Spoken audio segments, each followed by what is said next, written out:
Hoje, a gente vai mergulhar numa ideia que é, fundamental. A importância de tomar as rédeas do nosso próprio mundo interior. É uma escolha que, segundo a nossa fonte, define absolutamente tudo.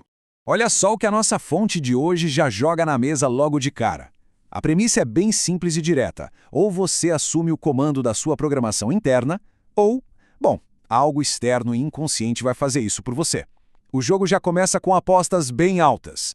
E aí a gente chega no X da questão, sabe? Naquela escolha que define tudo. De um lado, a opção de ser o criador ativo da própria vida. Do outro, ser só um receptor passivo da programação que vem de fora, quase como um robô mesmo. A pegada aqui é a seguinte: não tem meio termo. Ou se está no caminho da maestria pessoal, do crescimento, da expansão, ou se está no caminho do colapso, onde essa programação externa simplesmente toma conta. A divisão é bem clara.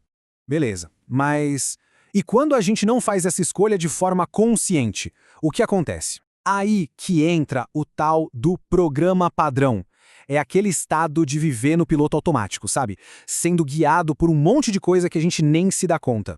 E a diferença entre os dois, nossa, é gritante. De um lado, tem o criador consciente que alcança a maestria, que cria a própria realidade de propósito. Do outro, o robô programado, que só encontra colapso, sofrimento e atrai um monte de experiência negativa. O resultado final é completamente diferente. Tá, mas como é que a gente sabe que está rodando nesse programa padrão? A fonte descreve uns sinais bem específicos. Um sofrimento que parece que nunca acaba, a atração constante por negatividade por esses gremlins, uma sensação de que tudo está desmoronando, e muitas vezes tudo isso é alimentado por aquela vozinha interna super crítica, o auto-ódio. Para a gente entender bem esse desafio, a gente precisa conhecer o vilão da história, né? A tal da matriz inconsciente. Pensa nela como um sistema que se alimenta de pensamentos e emoções de baixa vibração, tipo um ruído de fundo da sociedade que ganha força com a negatividade e o auto-ódio, mantendo as pessoas presas num ciclo. Ok, a gente já entendeu o problema. E agora? Qual a saída? A solução é apresentada como uma substituição manual. É um ato consciente, deliberado, de desligar o programa padrão e instalar um novo no lugar. Legal, mas na prática, como é que se faz isso? A fonte dá um caminho com 3 passos bem claros. Primeiro, sair da cabeça, da lógica, da filosofia. Segundo, entrar no coração, no campo do sentimento e da emoção. E terceiro, que é a base de tudo, praticar o amor próprio radical. Vamos ver cada um deles. Mas o que seria esse tal de espaço do coração? A ideia é que ele é o nosso centro de energia magnética, a nossa capacidade de atrair as coisas. É o estado focado em sentir e não só em pensar. E é essa linguagem do sentimento que o nosso subconsciente entende e usa para construir a nossa realidade. E aqui está o pulo do gato. Não é só sobre pensar positivo. Pensamento é importante, claro. Mas são as emoções, o sentimento por trás do pensamento que dão a ordem de verdade para o nosso subconsciente. Sentir, essa é a verdadeira linguagem da criação. Ah, mas aí vem aquela pergunta que todo mundo se faz, né? Poxa, eu até entendo isso na teoria, já li sobre isso, mas eu simplesmente não consigo sentir a emoção que eu quero. É um obstáculo muito comum e a fonte fala exatamente sobre isso. E a resposta para isso é bem direta. Quando alguém diz, eu tento fazer isso há 30 anos, isso já prova que a pessoa não está vivendo no agora.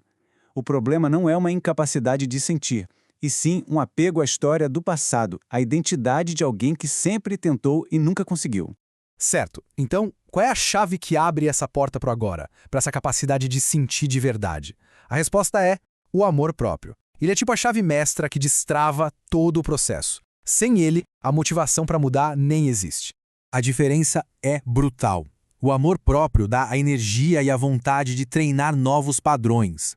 Já a autocrítica destrutiva, ela faz o contrário. Ela te mantém preso, alimentando exatamente aquele sistema do qual se está tentando sair e te impede de chegar na maestria. Beleza, vamos imaginar que deu tudo certo. A substituição manual funcionou. Como é essa nova realidade? Como fica a vida construída em cima desse poder, dessa maestria pessoal? As recompensas, são uma transformação total. O mundo lá fora começa a refletir a mudança que aconteceu dentro.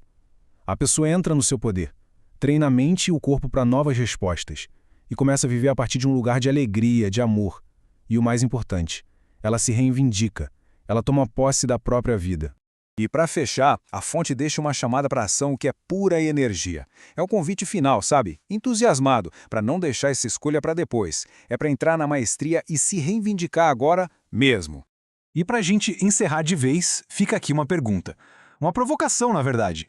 Se a gente aceita essa ideia de que os sentimentos moldam a realidade, o que é que os sentimentos que estão sendo cultivados neste exato momento estão construindo para o futuro? É uma pergunta forte para se levar. Obrigado por acompanhar essa análise